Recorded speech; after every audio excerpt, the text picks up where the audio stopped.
Orang miskin yang meminta kepada Anda, lalu Anda beri, dia hanya dapat dunia sedikit dari Anda, mungkin 10.000, 20.000. Tapi Anda mendapat akhirat disebabkan dia. Maka jangan pernah merasa berjasa ketika Anda membantu orang miskin. Itulah kenapa Allah tidak menggunakan it'am dalam bentuk sulasi, dalam bentuk mazid, tapi Allah menggunakan kata ta'am dalam bentuk sulasi mujarad, agar yang memberi tidak merasa berjasa kepada yang diberi. Mengurai rahasia Al-Quran melalui makna dan mabna.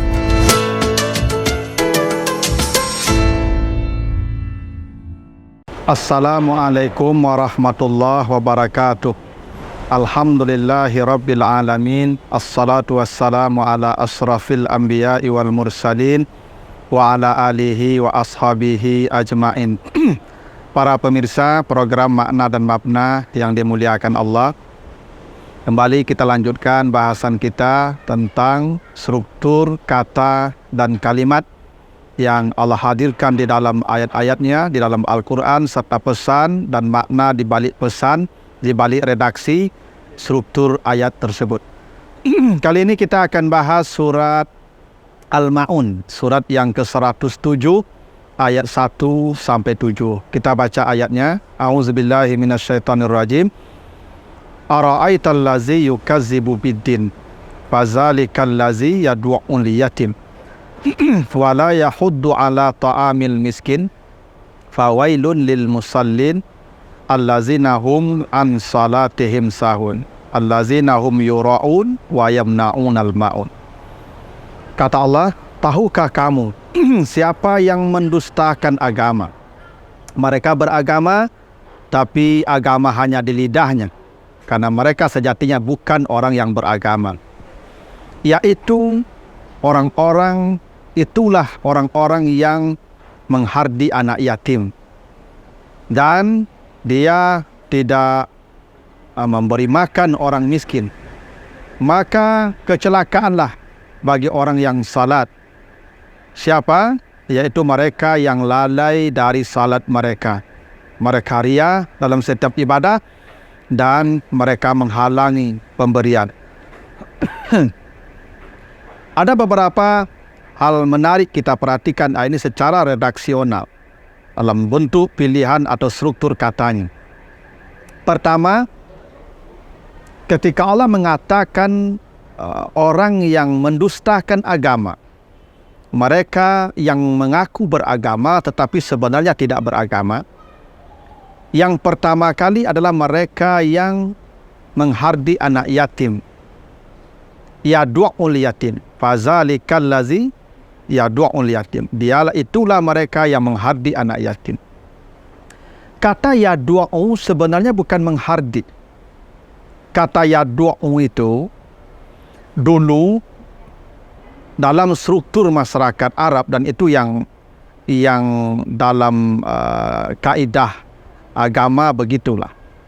Bila seorang meninggal dunia, ayahnya meninggal dunia, maka itu disebut anak yatim. Jadi anak yatim itu adalah mereka yang bapaknya meninggal dunia. Karena yatim itu artinya sendirian. Dulu kalau seorang ayah meninggal, maka ibunya setelah habis masa iddah akan dinikahkan dengan laki-laki lain. Dan suami yang baru berhak membawa perempuan kemanapun dia suka, dan anak tidak boleh ikut dengan ibunya, dengan bapak barunya. Anak tinggal dengan saudara ayah atau keluarga ayah, dan dia akan sendirian hidupnya. Itulah kenapa anak yatim itu adalah yang mati bapaknya, dan itulah yang wajib disantuni. Sementara yang mati ibunya tidak wajib disantuni. Kenapa? Bapaknya masih hidup. Bapaknya bertanggung jawab kepadanya. Nafkah tetap, belanja tetap sampai dia dewasa, atau kalau perempuan sampai menikah. Karena itulah anak yatim disebut yatim karena dia sendirian ketika bapaknya meninggal, ibunya kemudian dinikahkan dengan orang lain dan dibawa pergi.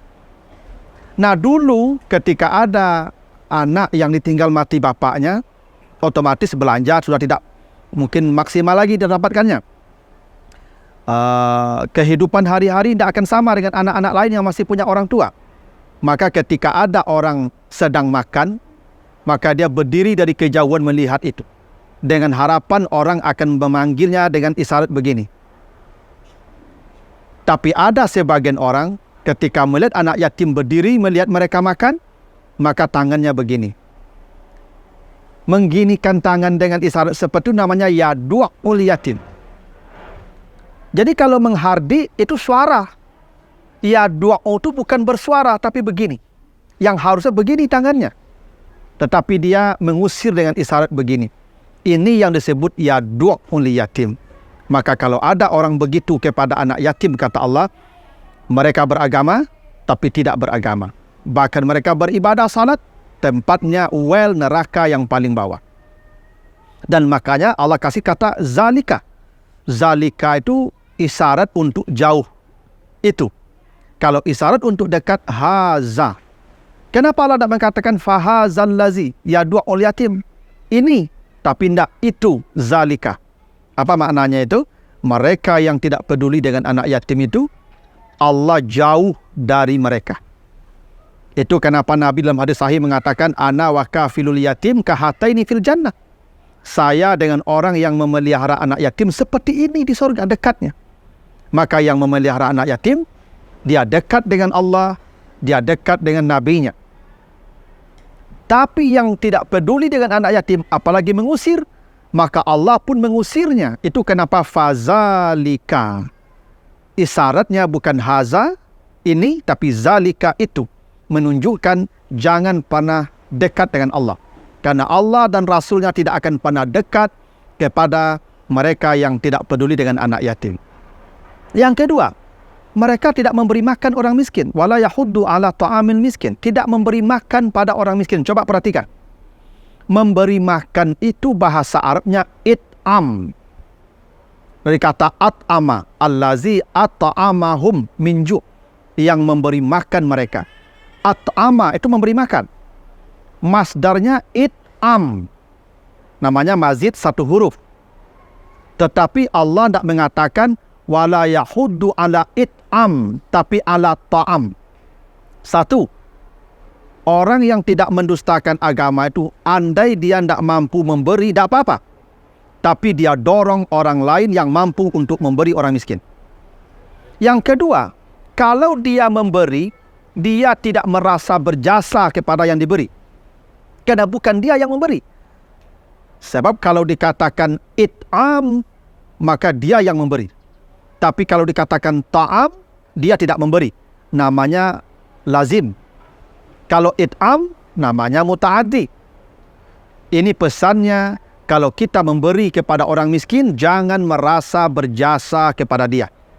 Jangan merasa berbuat baik kepada dia. Ingat, ketika Anda memberi kepada orang miskin, dia hanya dapat dunia dari Anda, tapi Anda mendapatkan akhirat dari dia. Walal akhiratu khairul laka minal ula.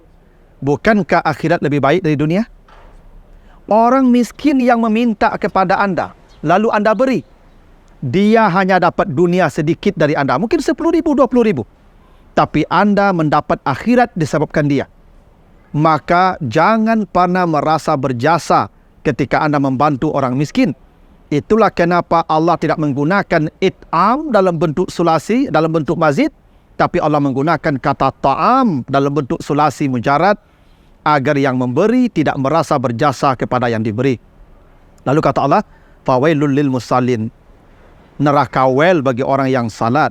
Wel itu maknanya jubun fi jahannam. Lembah di dalam neraka jahannam. Itu makna wel. Dan kita tidak bisa bayangkan, na'udzubillah, seperti apa dahsyatnya lembah itu. Karena kata Nabi, neraka itu sangat dalam. Lau ursilat hijaratun min fawqiha lawasalat ila ka'riha ba'da sab'ina kharifah. Kalau dijatuhkan batu besar dari atas, 70 tahun baru sampai di bawah. Dan tidak bisa dibayangkan panas di bawah itu. Karena neraka jahanam itu tarmi bisararin kal kasar, melemparkan bunga-bunga api sebesar istana. Dan bunga api itu yang paling dingin. Yang paling dingin itu kata Nabi, narukum fid dunya juz'un min sab'ina nari jahannam. Api dunia ini panasnya hanya 1/70 dari panas api bunga api jahanam. Bayangkan dasarnya, bayangkan jubunnya, lembahnya. Bahkan neraka jahanam pun berlindung dari well itu. Siapa yang dijanjikan Allah well? Orang yang salat. Siapa yang salat? Allazina hum an salatihim sahun. Mereka yang lalai dari salat. Ingat, Allah tidak mengatakan allazina hum fi salatihim sahun, tapi an salatihim sahun. Apa beda fi dan an? Kalau fi itu dalam salat, mulai takbir sampai salam, itu makanya khusyuk fi. Qad aflahal mu'minun allazina hum fi salatihim khashi'un. Dalam salat mereka khusyuk mulai takbir sampai salam. Tapi kalau an salatihim maknanya al-bu'du. Dia salat tapi dia jauh dari salatnya. Itu yang celaka. Dia salat tapi salat itu tidak nampak dalam hidupnya. Dia assalamualaikum kiri dan kanan, menebarkan kebaikan, kedamaian dan keselamatan, tapi hidupnya tidak pernah peduli dengan orang lain. Itu yang celaka. Orang yang tidak ada kepekaan, kepedulian sosialnya. Dia assalamualaikum. Dia menebarkan salam dan rukun salat yang dia ucapkan, tapi dia tidak peduli dengan orang miskin, tidak pada simpati dengan derita orang. Maka itulah yang disebut an salatihim sahun. Mereka yang lalai dari salatnya. Kalau fi salatihim, semua kita celaka. Kerana pasti semua kita lalai. Mungkin kita pernah terlambat waktu salat. Kita kerjakan salat mungkin terlambat. Maka celaka kita, masuk neraka kita. Kerana fi salatihim sahun. Mungkin kadang kita lupa, ini rakaatnya sudah 2 atau 3 atau 4. Itu juga lalai namanya. Kita mungkin ragu dalam bacaan ayat. Itu juga lalai namanya. Beruntung Allah tidak menggunakan kata fi salatihim sahun, tapi an salatihim sahun. Artinya mereka salat, tapi mereka jauh dari salat itu. Salat itu hanya di atas sajadah. Di luar sajadah, mereka tidak salat lagi. Dan maksudnya bahwa manusia yang celaka itu adalah mereka yang hanya sibuk dengan urusan Tuhannya, tapi tidak punya kepedulian kepada masyarakatnya. Itulah di antara pesan yang terkandung dalam pilihan kata, struktur kata dan kalimat di dalam surat Al-Ma'un ayat 1-7. Begitu, mudah-mudahan ada manfaatnya. Lebih kurang mohon maaf. Wassalamualaikum warahmatullahi wabarakatuh.